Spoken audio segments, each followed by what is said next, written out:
चलो, ये हम लोग का आज का नया टॉपिक फंक्शंस। फंक्शंस के अंदर में सबसे पहले डेफिनेशन से ही बिगिन करते हैं हम लोग कि डेफिनेशन क्या होगा क्या नहीं होगा। ठीक है, सबसे पहले देखो, इसका मैं आप लोग को दो डेफिनेशन दूंगा और दोनों डेफिनेशन से रिलेटेड काफी सारा नोट वगैरह भी मैं दूंगा। सब चीज को एकदम ध्यान से धीरे धीरे सुनते रहना। बिगिनिंग में एकदम फोकस्ड रहना और सब कुछ को अच्छे से सुनना ही की टू सक्सेस है यहाँ पे। ठीक है, सबसे पहले डेफिनेशन नंबर 1। ठीक है, इस डेफिनेशन को हम लोग सोचेंगे मन के अंदर में, सेट थियोरेटिक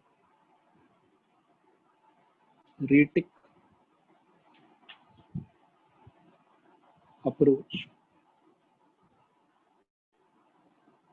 और ऑर्डर्ड पेयर अप्रोच। ठीक है, पहले मैं फॉर्मल डेफिनेशन लिख देता हूँ और फिर एक एग्जांपल लेंगे हम लोग और फिर हम लोग उस डेफिनेशन को एग्जांपल के हेल्प से थोड़ा सा समझने का ट्राई करेंगे। ठीक है, डेफिनेशन देखो क्या है। Formal definition, any relation defined from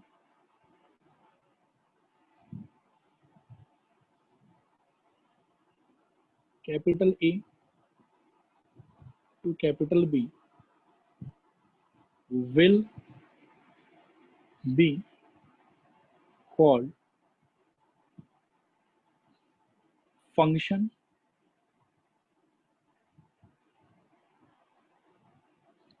from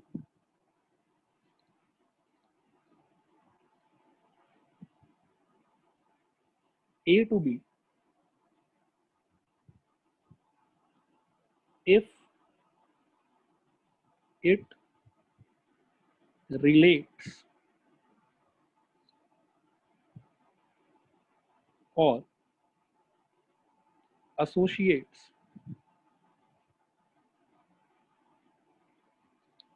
all the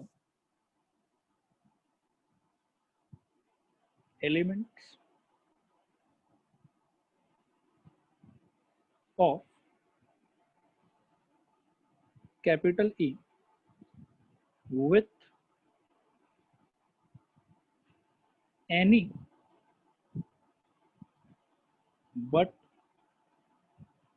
exactly one element of capital B.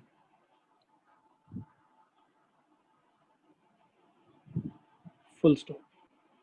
It is represented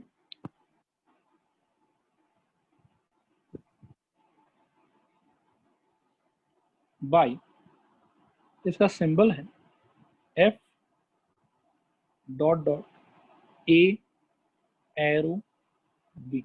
ठीक है, और इसको पढ़ने का तरीका है, ब्रैकेट में मैं लिख देता हूँ, रेड एज पढ़ा जाता है इसको फंक्शन फ्रॉम ए। ठीक है, अब एक बार में इसको आप लोग रीड कर लो, जस्ट पढ़ लो इसको एक बार ये क्या लिखा हुआ, और ज्यादा टेंशन नहीं लेना है, मैं इसको एकदम डिटेल में एक्सप्लेन करूंगा अभी आप लोगों को। ठीक है, एक बार पहले शांतिपूर्वक पढ़ो आप लोग इसको।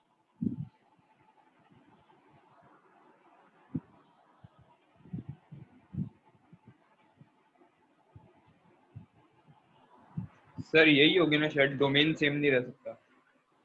बेटा अभी मैं ये सब कोई बात नहीं करूंगा कि डोमेन सेम रह सकता है नहीं रह सकता, क्योंकि अभी मैंने उन सब चीजों को डिफाइन नहीं किया है फंक्शन के लिए। ठीक है, ठीक है, एक बार थोड़ा सा बस पेशेंस रखूं, एक बार पहले 5 मिनट में और एक्सप्लेन कर लूं, उसके बाद में एक एक करके मैं ये डोमेन वोमेन का क्वेरी अटेंड करूंगा।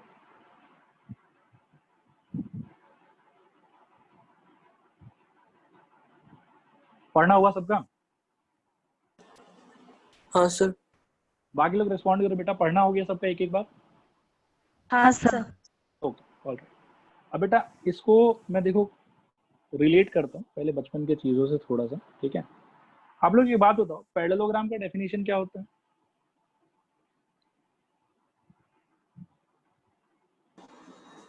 Opposite sides parallel. Opposite sides parallel, perfect. और स्क्वायर का डेफिनेशन क्या होता है? All sides All sides equal all 190 all degree side with 190 degree. With 190 degree, ठीक है, जो भी बोल रहे हैं। बेसिकली मैं एक स्टेटमेंट बोलना चाहता हूँ कि कैन आई से कि square is a special kind of parallelogram? हाँ हाँ यस, परफेक्टली। सब लोग कंफर्टेबल हैं इस मतलब इस चीज के साथ में कि square is a special kind of parallelogram? हाँ सर। हाँ हाँ तो सर। बेटा स्क्वायर के अंदर में क्या होता है, जैसे हम अगर बचपन को याद करें तो स्क्वायर के अंदर में ऐसा ही होता है ना कि पहले एक पैरेललोग्राम होता है। पैरेललोग्राम का प्रॉपर्टी है कि opposite sides must be parallel, बस ये प्रॉपर्टी है पैरेललोग्राम का। साथ में उसकी एक प्रॉपर्टी और भी है कि जो डायगोनल्स होगा वो एक दूसरे को बाइसेक्ट करेगा। फिर क्या होता है कि हम अगर एक ऐसा पैरेललोग्राम बनाएं जिसके अंदर में ऑपोजिट साइड्स पैरेलल हो, डायगोनल्स एक दूसरे को बाइसेक्ट करे, साथ ही साथ सारा साइड का लेंथ भी इक्वल हो जाए, डायगोनल्स भी एक दूसरे से इक्वल हो जाए और डायगोनल्स एक दूसरे को 90 डिग्री पे बाइसेक्ट करे। ये तीन और नया चीज जब किसी भी पैरेललोग्राम में ऐड हो जाता है तो वो पैरेललोग्राम का नाम चेंज हो जाता है और वो क्या बन जाता है? स्क्वायर बन जाता है। Square.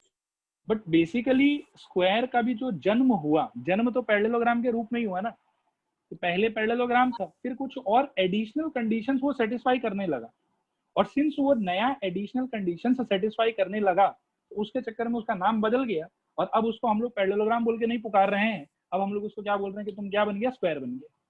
क्या ये चीज सबको समझ में आया? रिस्पॉन्ड करो हाँ या ना। हाँ सर। ओके, इसी तरीके से बेटा मैं सबसे पहला लाइन तो ये बोलना चाहूंगा, अब मतलब इनफॉर्मल बात कर रहे हैं हम लोग, ठीक है। फॉर्मल डेफिनेशन तो ये जो पर्पल रंग में मैंने लिखा है ये है फॉर्मल डेफिनेशन ऑफ फंक्शन। अब थोड़ा सा इनफॉर्मल बात कर रहे हैं फंक्शन को समझने के लिए। तो सबसे पहले तो आप ये समझो कि फंक्शन क्या है। तो फंक्शन है a special type of relation, ठीक है। ये रिलेशन का ही समझो कि एक नया वर्जन है, एक स्पेशल वर्जन है, ठीक है। कैसे क्या है वो हम लोग अभी धीरे धीरे बात करेंगे। स्क्वायर के केस में मैं दो स्टेटमेंट बता रहा हूँ, मेरे को बताना कि कौन सा ट्रू कौन सा फॉल्स, ठीक है। Every parallelogram is a square, true false? False. Every square is a parallelogram, true false? True. True. True. उसी तरीके से याद रखना बेटा कि every relation is a function, false, ठीक है। लेकिन every function is a relation, क्या बोलोगे, ट्रू की फॉल्स? True.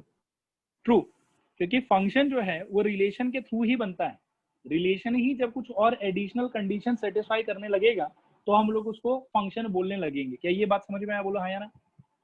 हाँ सर। ओके, हाँ, सर। अब बेटा देखते हैं कि क्या वो स्पेशल कंडीशंस हैं कि जब रिलेशन जो है वो फंक्शन में कन्वर्ट हो जाएगा, ठीक है। हाँ खुशी बोलो।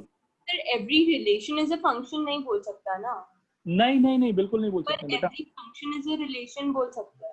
यस यस, मतलब ऐसा है, मैं अभी सब पे बात करूंगा, टेंशन मतलब। एक बार बस आप इस एग्जांपल को आप लोग देखो अच्छे से जो मैं भी ले रहा हूँ। हाँ, ठीक है sir. Say capital A is equal to there is 1 2 3, okay, and capital B is equal to there is A E I, okay. अब ऐसा है कि मैं अगर R डिफाइन करूं as a subset of A into B, ठीक है, और R का जो रूस्टर फॉर्म रिप्रेजेंटेशन है वो मैं ऐसा रखूं, इसमें ऑर्डर्ड पेयर 1, E है, इसमें ऑर्डर्ड पेयर 2, I है, ठीक है, बस और कुछ नहीं। ये सपोज करो कि पहला रिलेशन, एक रिलेशन ये। फिर सपोज करो कि मैं एक रिलेशन ऐसा लेता हूं कि 1, A 2, E और 3, I, एक रिलेशन में ऐसा ले लेता हूं। एक रिलेशन ऐसा ले लेता हूं R3 इज इक्वल टू कि 1, A 2, I 3, E और साथ में 3, E, ठीक है, ऐसा ले लेता हूं। अब हम लोग एक एक करके बात समझने का ट्राई करते हैं। रिलेशन का डेफिनेशन क्या था कि A इंटू B का अगर कोई भी सबसेट लेते हो, कैसा भी सबसेट लेते हो, वो सारा सबसेट क्या बन जाएगा? रिलेशन बन जाएगा। कहां से कहां पे? A से B।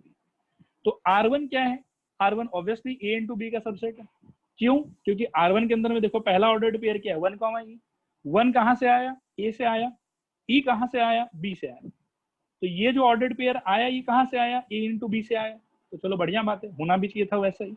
2, I को जब ऑब्जर्व करोगे तो 2 कहाँ से आया? A से आया। I कहाँ से आया? B से आया। तो 2, I ऑर्डर्ड पेयर किसका है? A इंटू बी का है। तो R के अंदर में जो दोनों ऑर्डर्ड पेयर है वो किसका है? A इंटू बी का पार्ट है। इसीलिए R1 को हम क्लियरली क्या बोल सकते हैं? रिलेशन बोल सकते हैं। कहाँ से कहाँ पे? A से B। क्या यहाँ तक का बात सबको क्लियर है? बोलो हाँ या ना। हाँ सर। ओके। R2 के केस में भी बेटा अगर ऑब्जर्व करोगे तो आपको लगेगा कि हाँ भाई ऐसा ही हो रहा है।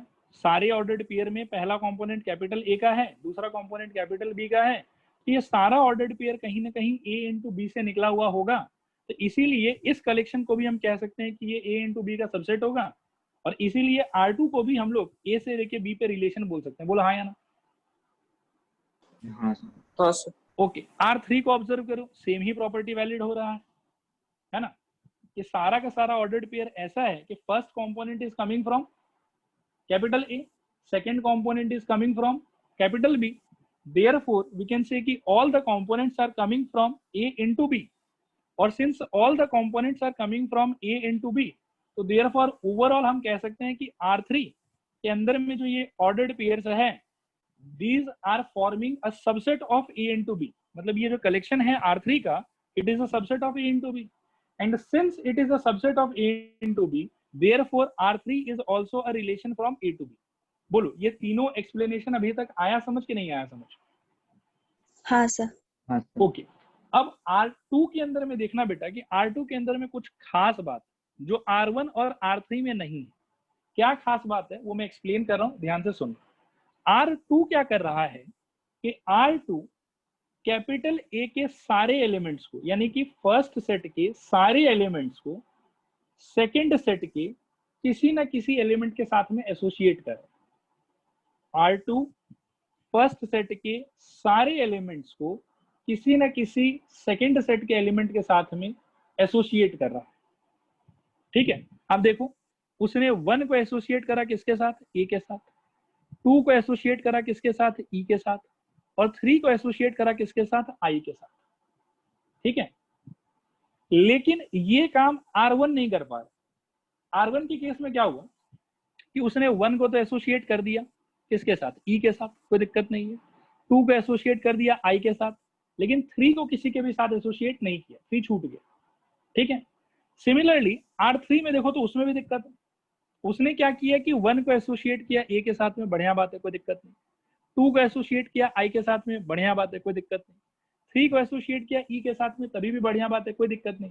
लेकिन उसने क्या करा कि 3 को 2 बार एसोसिएट कर दी, एक बार नहीं की, एक से ज्यादा बार एसोसिएट कर दी, तो यहां पर दिक्कत। ठीक है। तो अब कुल मिला के डेफिनेशन ये है फंक्शन का कि आप A इंटू बी का सबसेट लो। A इंटू बी का कोई भी सबसेट ऑब्वियसली रिलेशन तो होगा ही होगा, रिलेशन होने में कोई प्रॉब्लम नहीं है। लेकिन अगर आपका रिलेशन एक स्पेशल प्रॉपर्टी को सेटिस्फाई करता है, ठीक है, और वो स्पेशल प्रॉपर्टी क्या है?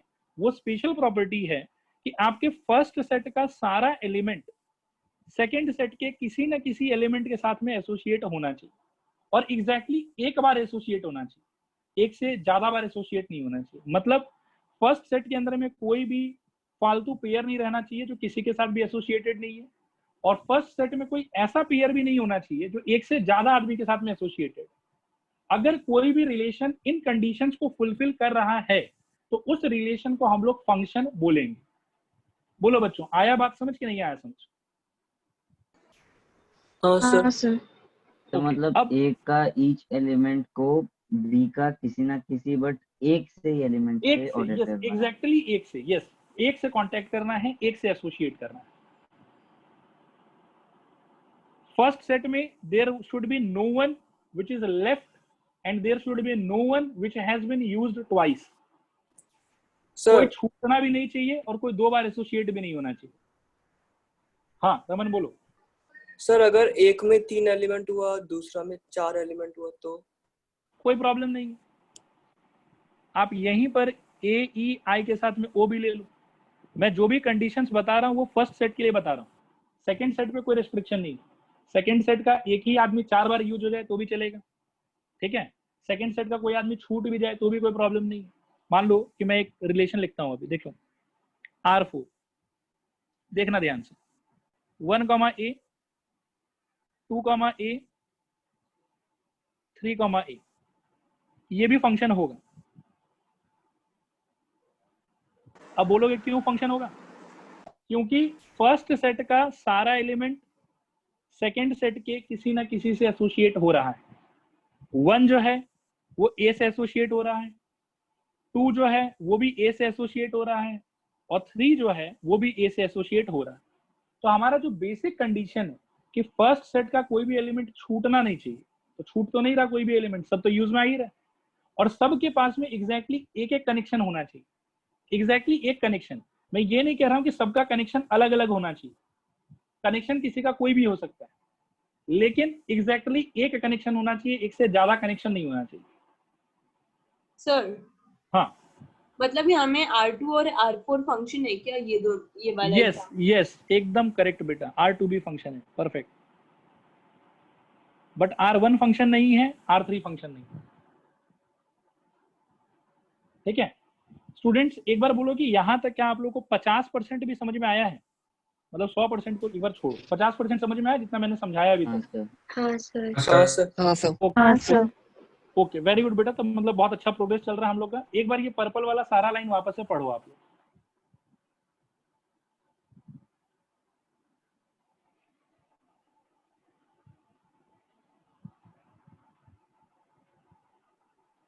एकदम ध्यान से पढ़ना है, ये नहीं कि रीडिंग रिसाइटेशन का गेम चल रहा है। पढ़ो भी और थोड़ा सा सोचो भी आप लोग कि क्या लिखा होगा। सर ए का एलिमेंट रिपीट नहीं हो सकता ना, मतलब एक से ज्यादा पेयर तो नहीं बना हाँ, सकता। ए का कोई भी एक एलिमेंट 2 आदमी के साथ में एसोसिएटेड नहीं हो सकता। अच्छा सर।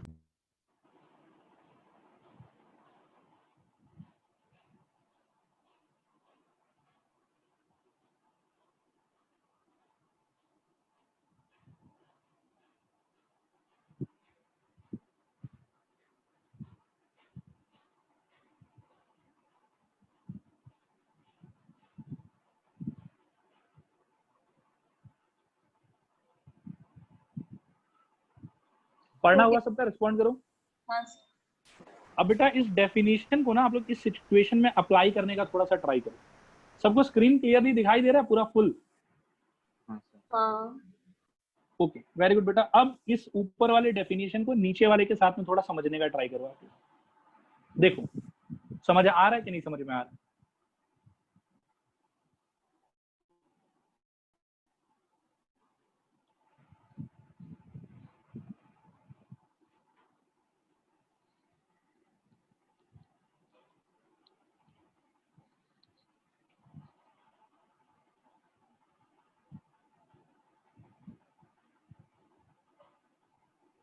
ओके स्टूडेंट्स क्लियर हुआ सबको? रिस्पॉन्ड करो एक बार, हाँ या ना। हाँ सर। हाँ सर। ठीक है, मैं एक बार और अपने साइड से वापस से बता देता हूँ आगे बढ़ने से पहले, ठीक है। उसके बाद में हम लोग आगे इस पे रिमार्क वगैरह के रूप में डिस्कशन करेंगे थोड़ा सा, ठीक है। बट उसके पहले मैं एक बार और आप लोगों को समझा देता हूँ, एकदम ध्यान से सुनो। Any relation defined from A to B, ठीक है। Defined from A to B मतलब subset of A into B. I hope कि ये वाला बात याद होगा आप लोग को, ठीक है। विल बी कॉल्ड फंक्शन, मतलब एक रिलेशन है पहले से, उसको फंक्शन बोला जाएगा फ्रॉम ए टू बी अगर if it relates or associates all the elements of capital A। यहाँ पे कैपिटल A जस्ट एक सिंबल है, इसका मीनिंग है कि फर्स्ट सेट, कार्टेशियन प्रोडक्ट का फर्स्ट सेट, ठीक है। कार्टेशियन प्रोडक्ट के फर्स्ट सेट के सारे एलिमेंट्स को if it relates or associates all the elements of the first set of the Cartesian product with any, किसी से भी कर सकता है, कोई प्रॉब्लम नहीं है, but exactly one element of set B यानी कि सेकेंड सेट, ठीक है, then that relation will be called function. मैं तो इसको मन में हिंदी में ऐसे याद रखता हूँ कि फर्स्ट सेट का कोई भी एलिमेंट छूटना नहीं चाहिए, और फर्स्ट सेट का कोई भी एलिमेंट कभी भी 2 बार यूज नहीं होना चाहिए। फर्स्ट सेट का सारा एलिमेंट एग्जैक्टली एक एक बार ही यूज होना चाहिए। तो 2 सिंपल पॉइंट है कि कोई छूटे ना और किसी को 2 बार एसोसिएट ना करे। ठीक है स्टूडेंट्स, आ रहा है समझ कि नहीं आ रहा समझ? रिस्पॉन्ड करो। हाँ हाँ सर। सर। हाँ सर। और ये कंडीशन बेटा किसके ऊपर में लिखा हुआ है? डेफिनेशन को एकदम ध्यान से देख लो, कंफ्यूज मत होना। ये कंडीशन कैपिटल ए पे है यानी कि फर्स्ट सेट पे है, ये कैपिटल बी पे है? ए पे। ए पे। कैपिटल बी पे कोई कंडीशन नहीं है। कैपिटल बी में कोई छूट भी गया तो भी कोई प्रॉब्लम नहीं है। जैसे आप रिलेशन नंबर 4 को देखो, रिलेशन नंबर 4 के हिसाब से कैपिटल बी में ई भी छूट गया, आई भी छूट गया, ओ भी छूट गया, फिर भी ये फंक्शन है, क्योंकि डेफिनेशन का जो भी कंडीशंस है ना, all the conditions are applicable only on capital A, not on capital B. ठीक है। और रिलेशन नंबर 4 में आप ये भी देखो कि सेकंड सेट का जो कैपिटल ए एलिमेंट है वो 3 बार यूज हुआ है। 1 के साथ भी यूज हुआ, 2 के साथ भी यूज हुआ, 3 के साथ भी यूज हुआ। बोलो आया समझ कि नहीं आया समझ? सर हाँ अगर ये सिचुएशन में ऐसा हो कि 1 2 3 हो ए में और बी में ए ई आई हो, तो हम लोग 1 2 3 4 हो अगर ए में और बी में ए ई आई हो, तो हम लोग जो सेट बी वाला है उसको 2 बार रिपीट करके यूज कर सकते हैं ना, मतलब 4 है इधर और उधर। हाँ देखो ना, यहाँ पे भी तो बेटा रिपीट करके यूज हो ही रहा है ना। हाँ वही रिपीट करके यूज कर सकते हो, मतलब कैपिटल बी के एलिमेंट्स में आप रिपीट करके एलिमेंट्स को यूज कर सकते हो एसोसिएशन बनाने के लिए, कोई प्रॉब्लम नहीं है। कैपिटल ए में खाली किसी एक एलिमेंट को रिपीट करके यूज नहीं कर सकते। कैपिटल बी में एलिमेंट छूट भी सकता है, कोई प्रॉब्लम नहीं है, ठीक है, लेकिन कैपिटल ए में कोई छूटना भी नहीं चाहिए। बोलो स्टूडेंट्स, आ रहा समझ कि नहीं आ रहा समझ? हाँ सर। हाँ सर। हाँ सर। Okay all right. तो आई थिंक कि अब ये फॉर्मल डेफिनेशन क्लियर हो गया आप लोग को, एग्जांपल्स भी समझ में आ गया, ठीक है। ऐसे ही फालतू का 1-2 एग्जांपल और फ्रेम करके देखते हैं, ठीक है। आप लोग आइडेंटिफाई करने का ट्राई करो कि ये रिलेशन बन पाएगा कि नहीं बन पाएगा, ठीक है। मान लो बेटा R5 में लेता हूँ, हाँ, इज इक्वल टू से ordered pair 1, O, ordered pair 2, E, ordered pair 3, A और ऑर्डर्ड पेयर 2, I। ये फंक्शन होगा, फंक्शन नहीं होगा? नहीं होगा। नहीं होगा and what is the problem in this? क्यों नहीं बन पा रहा है ये function? Number repeat sir. Capital A का दो बार एलिमेंट 2 repeat बार रिपीट हो गया। 2 बार रिपीट हो गया, वेरी गुड। अब सपोज करो बेटा ऐसा मैं लूं R6 इक्वल सर यहाँ में ओ कहाँ से आ गया? वो बेटा मैंने बी में थोड़ा एलिमेंट बढ़ा दिया था, सॉरी। हाँ हाँ ठीक है।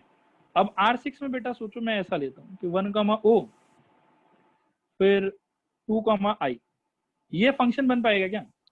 नहीं सर। नहीं सर। एलिमेंट छूट गया। इसमें छूट गया। प्रॉब्लम क्या हुआ? प्रॉब्लम है कि एलिमेंट कम छूट है। गया, ठीक है। कौन छूट गया? 3। 3 छूट गया। क्या यहाँ तक फंक्शन का डेफिनेशन सबको क्लियर है? एक बार रिस्पॉन्ड करो हाँ या ना। हाँ सर। हाँ सर। हाँ सर। और ये जो बात मैंने बेटा बोला कि function is a special type of relation, क्या ये वाला अंडरस्टैंडिंग क्लियर है? हाँ सर। हाँ सर।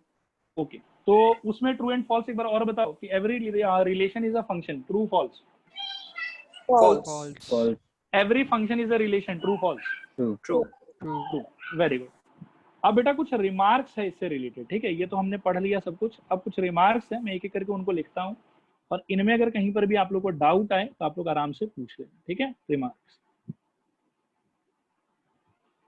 रिमार्क्स में नंबर 1 एकदम ध्यान से सोचना आप लोग कि all the restriction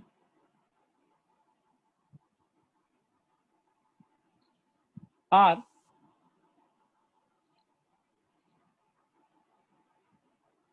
applicable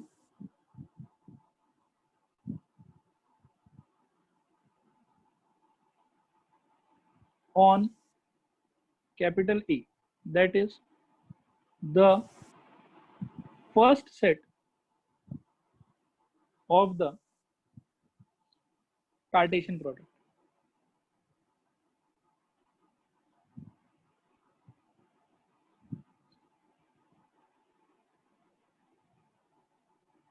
students respond करो, आया समझ नहीं आया समझ? हाँ सर। जैसे हम लोगों ने बोला कि सारा एलिमेंट यूज होना चाहिए और सारा एलिमेंट एग्जैक्टली एक बार यूज होना चाहिए, ये कंडीशन जो डेफिनेशन में बताया हुआ है ये कौन से सेट के लिए है? पहले वाले के लिए कि दूसरे वाले के लिए? पहले वाले के लिए। पहले वाले के लिए, ठीक है। अच्छा, second point, there is no restriction no restriction on second set, that is capital B, of the Cartesian product. कहने का मतलब सेकेंड सेट के अंदर में एलिमेंट छूट भी सकता है, अलाउड है उसको, और सेकेंड सेट के अंदर में कोई भी एलिमेंट एक से ज्यादा बार भी यूज हो सकता है, कोई प्रॉब्लम नहीं। छूट गया तो भी कोई दिक्कत नहीं है, और एक से ज्यादा बार भी यूज हो गया तो भी कोई दिक्कत नहीं। बोलो सेकेंड वाला पॉइंट समझ में आया? हाँ बोलो बेटा। अगर a इंटू ए होगा तो भी तो ये वाला पूरा एप्लीकेबल होगा ना, ये सब चीज। हाँ हाँ, ये सारा चीज एप्लीकेबल होगा बेटा। फिर वो सेकंड सेट को भी हम लोग ए ही मान के चलेंगे, और फर्स्ट सेट को भी ए ही मान के चलेंगे, लेकिन रेस्ट्रिक्शन जिस तरीके से लिखा हुआ है वो उसी तरीके से एप्लीकेबल होगा। ठीक है, ओके। इसके बाद में बेटा थर्ड पॉइंट में लिखने वाला हूँ। थर्ड पॉइंट काफी मतलब सोचने वाला पॉइंट है, ठीक है, ध्यान से सोचना आप लोग। आप लोग एक चीज रिकॉल करो कि रिलेशन के अंदर में डोमेन का क्या अंडरस्टैंडिंग होता था? फर्स्ट सेट का सारा फर्स्ट एलिमेंट का कलेक्शन, फर्स्ट कंपोनेंट का कलेक्शन। ठीक है देवेश, आपका डेफिनेशन थोड़ा रॉन्ग था, आपने बोला कि फर्स्ट सेट का सारा एलिमेंट।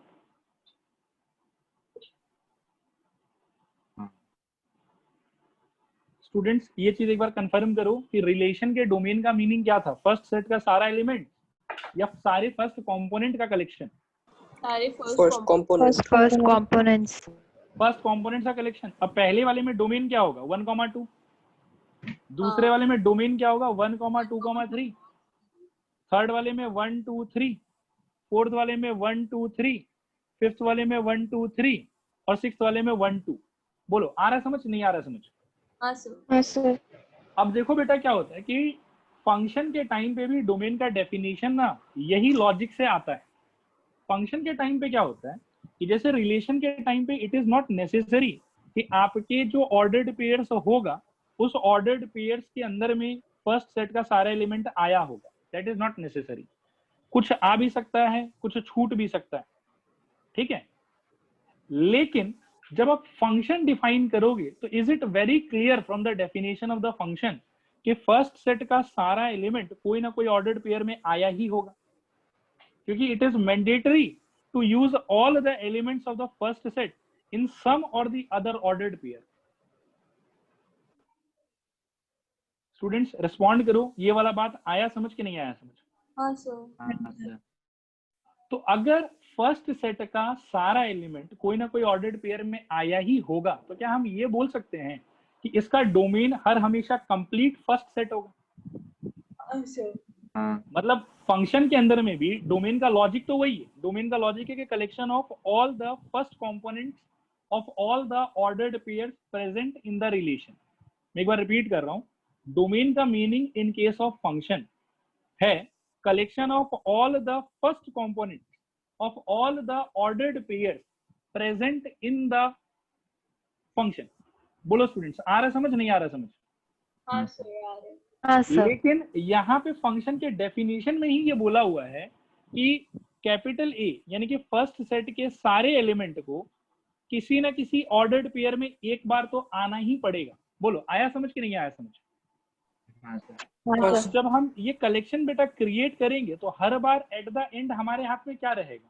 आपको लगता है कि हर बार पूरा का पूरा फर्स्ट सेट रहेगा? रिलेशन के केस में कभी कभी फर्स्ट सेट आ भी सकता था, कभी कभी उससे थोड़ा कम भी आ सकता था, लेकिन फंक्शन के केस में हर हमेशा ऐसा होगा कि जब आप सारे फर्स्ट कंपोनेंट्स का कलेक्शन लोगे ना सारे ऑर्डर्ड पेयर्स का, तो एट द एंड हमेशा आपके हाथ में कंप्लीट फर्स्ट सेट होगा। Is this thing clear to everyone? Please respond yes or no। हाँ सर।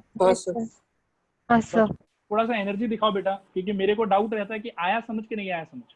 कंफर्म करो तो फिर मैं आगे बढ़ूं। हाँ आया सर। समझ। ओके ओके ऑल राइट बेटा। तो डोमेन के लिए एक्चुअली अंडरस्टैंडिंग अभी भी वही है कि collection of all the first components of all the ordered pairs present in the function. लेकिन सिंस फंक्शन के अंदर में फर्स्ट सेट का सारा एलिमेंट किसी ना किसी ऑर्डर्ड पेयर में आएगा ही आएगा, इसीलिए हम यहाँ पर डोमेन के डेफिनेशन को एक नए तरीके से लिख सकते हैं। और वो तरीका क्या होगा? हम यहाँ पर डायरेक्टली कह सकते हैं the whole set capital A, that is the first set of Cartesian product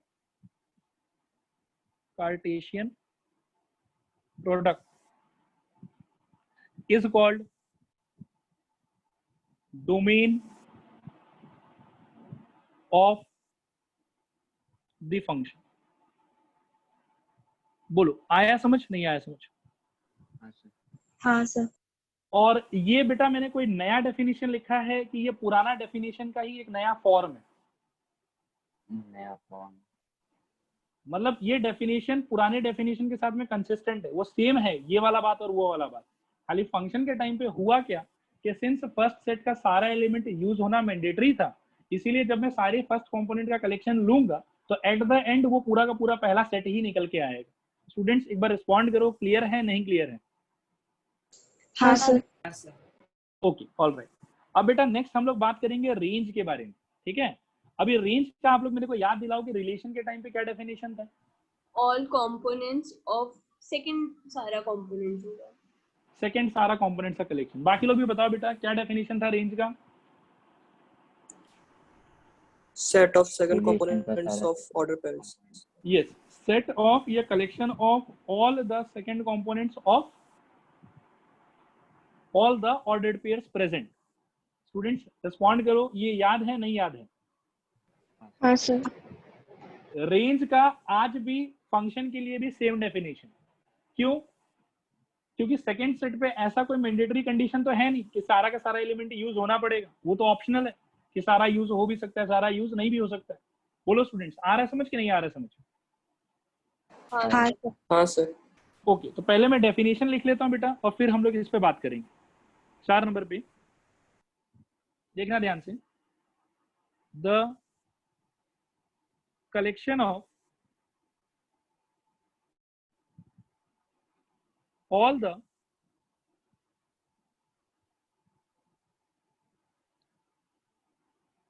second components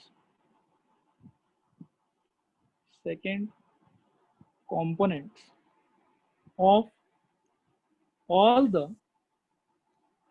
ordered pair present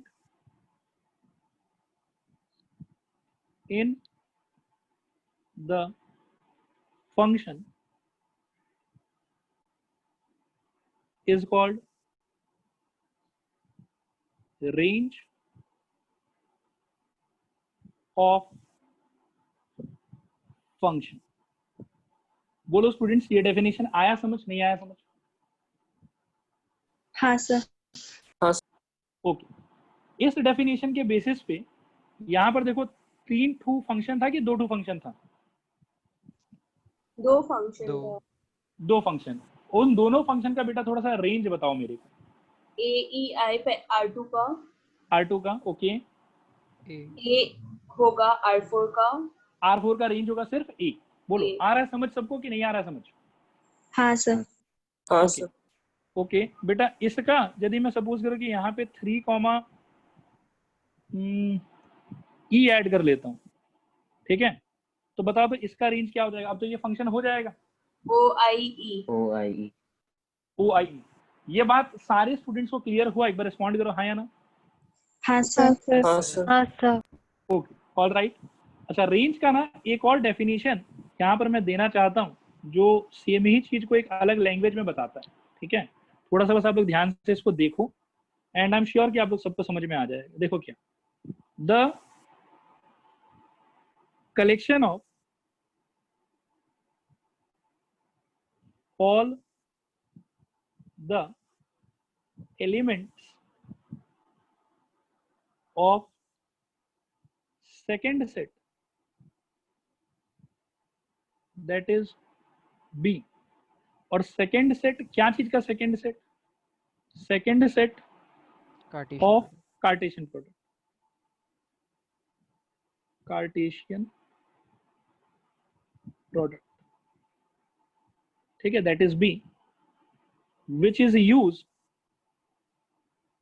which is used to define function is called range। देखो तो ये डेफिनेशन और ऊपर वाला डेफिनेशन इक्विवेलेंट लग रहा है क्या आप लोग को?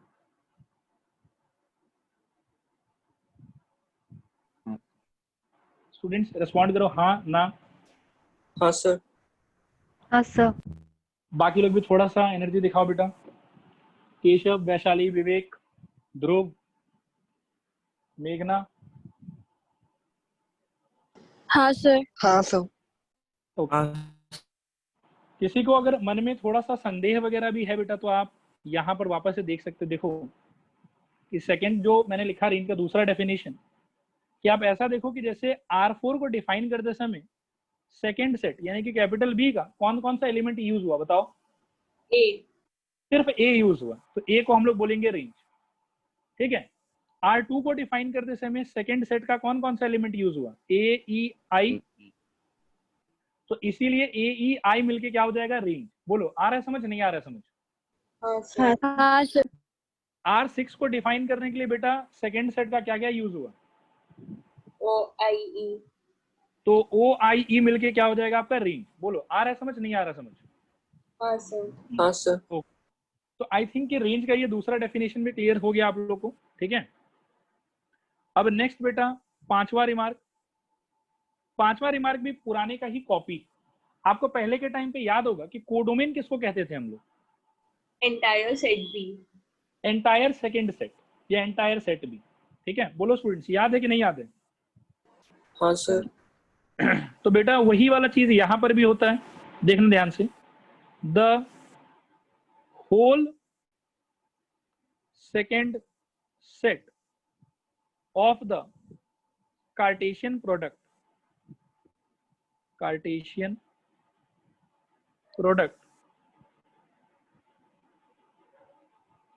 that is capital B is called codomain of the function। Students क्या ये डेफिनेशन समझ में आया कि नहीं समझ में आया? हाँ सर। ओके। ये पुराने वाले में भी मैं ऑफ द फंक्शन चीज ऐड कर रहा हूँ, इससे खैर वैसे फर्क तो नहीं पड़ता, बस जस्ट एक प्रोटोकॉल है बोल के ऐड कर दिया। ठीक है। तो इसमें मेरे को बताओ कि टोटल नंबर ऑफ फंक्शन अपने पास में कितना था? 3। कौन कौन था? 2, 4 एंड 6। क्या आप लोग बता सकते हो कि तीनों के केस में कोडोमेन क्या होगा? Set B। Set B. और ये तीनों में कंसिस्टेंट होगा कि तीनों में चेंज होता रहेगा? कंसिस्टेंट। कंसिस्टेंट रहेगा। बोलो स्टूडेंट्स, क्लियर है नहीं क्लियर है? हाँ सर। हाँ सर। ओके। अब बेटा आखिरी रिमार्क इन सारे बातों से रिलेटेड, छठा रिमार्क। ये थोड़ा नया पॉइंट है, इसको एकदम ध्यान से समझना आप लोग। ठीक है। 6th पॉइंट कि if ordered pair A, B belongs to F। ठीक है। Ordered pair A, B belongs to F। ठीक है। where F is a function। तो इस टाइम पे क्या होता है कि first component as well as second component दोनों का नाम होता है। ठीक है। रिलेशन के टाइम पे ऐसा कोई स्पेशल नाम वगैरह एग्जिस्ट नहीं करता है, ये सिर्फ और सिर्फ फंक्शन के केस में करता है। ठीक है। तो इस सिचुएशन में किसको क्या बोलते हैं वो अभी मैं लिखूंगा, आप लोग को बताऊंगा। ये चीज डेफिनेशन है, आप लोग को याद रखना कि if ordered pair A, B belongs to F where F is a function. ठीक है। देन ध्यान से सुनो, then small a is called pre-image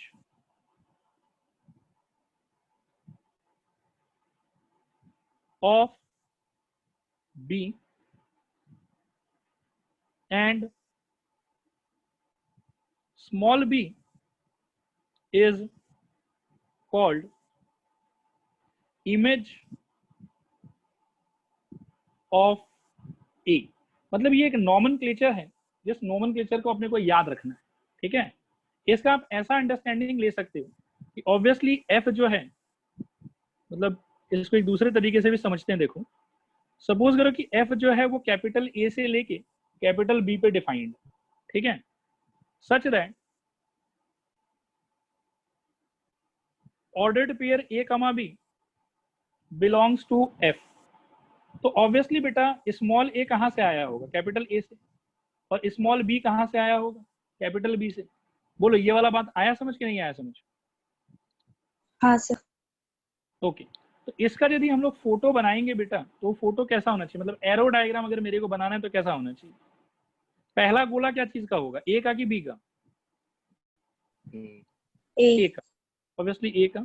और दूसरा गोला क्या चीज का होगा? बी का। और यहां से यहां पे जो रिलेशनशिप क्रिएट करेगा, जो एसोसिएशन क्रिएट करेगा, वो आदमी कौन है? एफ। फंक्शन एफ क्रिएट करेगा। और एफ क्या करेगा कि कैपिटल ए में लाइंग स्मॉल ए को कैपिटल बी में लाइंग स्मॉल बी से रिलेट करेगा, इस तरीके से। बोलो यहां तक बात आ रहा है समझ कि नहीं आ रहा है समझ? हाँ। ओके, तो यहां पर बेटा जो कैपिटल ए के अंदर का जो एलिमेंट होता है ना, इसको बोला जाता है प्री इमेज। प्री इमेज किसका प्री इमेज? ये उसका प्री इमेज होगा जिससे ये एसोसिएटेड है, ठीक है। और जो कैपिटल बी के अंदर का एलिमेंट है जो रिलेशन बनाने में हेल्प कर रहा है, इसको, ये फंक्शन बनाने में हेल्प कर रहा है, इसको बोला जाता है इमेज। किसका इमेज? उसका इमेज जिससे ये एसोसिएटेड। अगर इन दोनों के बीच में एसोसिएशन है तो कैपिटल ए वाले काउंटर पार्ट को, यानी कि ऑर्डर्ड पेयर के फर्स्ट कंपोनेंट को बोला जाएगा प्री इमेज, और उसी ऑर्डर्ड पेयर के दूसरे कंपोनेंट को बोला जाएगा इमेज, ठीक है। लेकिन सिर्फ प्री इमेज और इमेज बोल के अगर आप रुक जाते हो तो आपका स्टेटमेंट इनकम्प्लीट है, एक तरीके से गलत है। आपको ऐसा बोलना पड़ेगा कि A is pre image of B, ठीक है, and B is image of A. बोलो स्टूडेंट्स, क्या ये बात आया समझ कि नहीं आया समझ? हाँ सर। हाँ सर। ओके, थोड़ा सा एग्जाम्पल के थ्रू ऊपर जो हमने लिखा था उससे भी समझ लेते हैं। मान लो कि ये आपका R2 रिलेशन मतलब फंक्शन है ना। बोलो स्टूडेंट्स, आ रहा है समझ नहीं आ रहा समझ? इसमें मैं अगर आपसे पूछूं कि इस फंक्शन के तहत 1 का इमेज कौन है?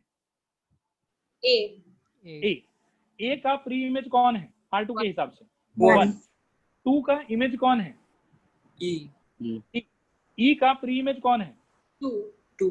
3 का इमेज कौन है? आई का प्री इमेज कौन है? 3। R4 में देखो 1 का प्री इमेज होगा कि इमेज होगा? पहले तो ये बताओ। इमेज होगा। इमेज होगा, तो 1 का इमेज क्या है? ए। 2 का इमेज क्या है? 3 का इमेज क्या है? और ए का प्री इमेज क्या है? 1 2 3। 1 2 3, परफेक्ट। और याद रखना कि किसी भी एक एलिमेंट का इमेज यूनिक होना चाहिए, प्री इमेज कितना भी हो सकता है, ठीक है स्टूडेंट? लाइन नहीं समझा अभी जो आप बोल रहे हैं। लास्ट लाइन एकदम बेकार है बेटा, रेलिवेंट नहीं है, फिर भी ऐसे ही मैंने बोल दिया। बात यह है कि किसी भी एक एलिमेंट ऑफ फर्स्ट सेट का जो इमेज है वो एक ही होना चाहिए। मतलब एक आदमी के पास में एक से ज्यादा इमेज नहीं होना चाहिए, लेकिन सेकंड सेट के एक आदमी के पास में एक से ज्यादा प्री इमेज हो सकता है, जैसा कि आप यहां देख सकते हैं। बात आया समझ? अब जैसे मैं बताता हूं कि ये R5 को आपने रिजेक्ट कर दिया कि ये फंक्शन नहीं है। बोलो हाँ या ना? हाँ सर। क्यों रिजेक्ट हुआ? क्योंकि 2 के पास में दो इमेज है, 2 का ई भी इमेज है और 2 का आई भी इमेज है। तो ऐसे 2 इमेज होने से हम रिजेक्ट कर देंगे कि ये फंक्शन नहीं बन पाएगा। फंक्शन बनने के लिए एक आदमी के पास में एक ही इमेज होना चाहिए। बोलो आया समझ नहीं आया समझ? हाँ सर। लेकिन सेकेंड कंपोनेंट के पास में बेटा एक से ज्यादा प्री इमेज भी हो सकता है। क्या ये क्लियर हुआ? ना जो प्री इमेज होता है वो मतलब एक अलग होना चाहिए, सेम नहीं होना चाहिए ना। प्री इमेज बेटा सेम हो सकता है, ठीक है, मतलब अलग अलग होना चाहिए। हाँ ठीक है, चलो प्री इमेज, हाँ आप ऐसा कह सकते हैं कि प्री इमेज सेम नहीं होना चाहिए किसी भी दो ऑर्डर्ड पेयर। इमेज अलग होना चाहिए और इमेज सेम होने से भी कोई प्रॉब्लम नहीं है। कोई प्रॉब्लम नहीं है, सेम होने से भी प्रॉब्लम नहीं है, अलग होने से भी प्रॉब्लम नहीं है, लेकिन प्री इमेज पक्का अलग अलग ही होना चाहिए। हाँ ठीक है, सेम नहीं होना चाहिए, ठीक है हाँ स्टूडेंट्स? क्या ये सारा बात क्लियर हुआ यहाँ तक जितना मैंने समझाया? बोलो हाँ कि ना? हाँ सर। हाँ सर। बोल रहे हाँ सर। ओके अभी तक बेटा ये सारा डेफिनेशन 1 का कहानी चल रहा था। डेफिनेशन 1 यहाँ जाके फाइनली कंप्लीट हो जाता है, ठीक है। अब ऐसा है कि मतलब मैं इससे आगे एक बार आप लोग को आज नहीं बताता हूँ। आज आप लोग आराम से घर पे जो है ना, यहीं तक जितना मैंने पढ़ाया है इसको एक बार आप लोग थोड़ा सा पढ़ के समझने का ट्राई करो, ठीक है। मैं इसके बेसिस पर भी कोशिश करता हूँ कि एक दो अगर क्वेश्चन पॉसिबल है तो वो मैं आप लोगों को कराता हूँ, ताकि थ्योरी थोड़ा सा और पक्का हो जाए आप लोग। देखो अभी पढ़ाए गए डेफिनेशन के बेसिस पे ये वाला सवाल है, ठीक है, कि if capital A is equal to this, capital B is equal to this and F is equal to एक ऑर्डर्ड पेयर का कलेक्शन आपको दिया हुआ। अब पूछा गया है कि is F a function from A to B, और नहीं। नंबर 2 is F a relation from A to B। क्या बोलोगे? फिर फंक्शन तो नहीं है, फर्स्ट ट्रू सेकंड फॉल्स, नहीं first false second true. False ही सेकंड ट्रू है। अच्छा मेरे को बहुत ज्यादा अच्छा लगेगा अगर आप लोग मेरे को थोड़ा सा रीजनिंग दे पाओ कि क्यों। सर उसमें ना 2 दो बार वाला में तो ए का एलिमेंट 2 बार प्री इमेज 2 बार आया हुआ है। मतलब 2 का जो प्री इमेज है वो दो बार आया हुआ, इसीलिए वो फंक्शन नहीं बन पाएगा। बोलो हाँ। क्लियर है कि नहीं क्लियर है? हाँ हाँ हाँ सर। का सर। इमेज। तो इसका आंसर नो, ठीक है। मतलब प्री इमेज दो अलग अलग ऑर्डर्ड पेयर का सेम है, जो चीज नहीं होना चाहिए था, इसीलिए ये फंक्शन नहीं है, ठीक है। स्टूडेंट्स कंफर्म करो क्लियर है नहीं क्लियर है? हाँ सर। हाँ सर। ओके। और नंबर 2 के बारे में क्या विचार है बेटा? सर है, ट्रू है। ट्रू है। ट्रू है, क्योंकि फंक्शन तो होगा ही होगा, ठीक है। स्टूडेंट्स क्लियर हुआ नहीं क्लियर हुआ? हाँ सर। ओके बेटा, तो ये सारा डेफिनेशन वगैरह एक बार घर पे शांति दिमाग से आप लोग बैठ के सोचना, ठीक है। और उसके बाद में आगे फर्दर हम लोग सेकंड डेफिनेशन और इसका जो अलग अलग टाइप का क्वेश्चन है वो हम लोग अगले क्लास में डिस्कस करेंगे, ठीक है। आज के लिए चलो इतना ही। क्वेश्चन एक बार आप दिखा देंगे क्या लिख लेता है? ले लो बेटा। क्लास आज तो थोड़ी स्क्रीनशॉट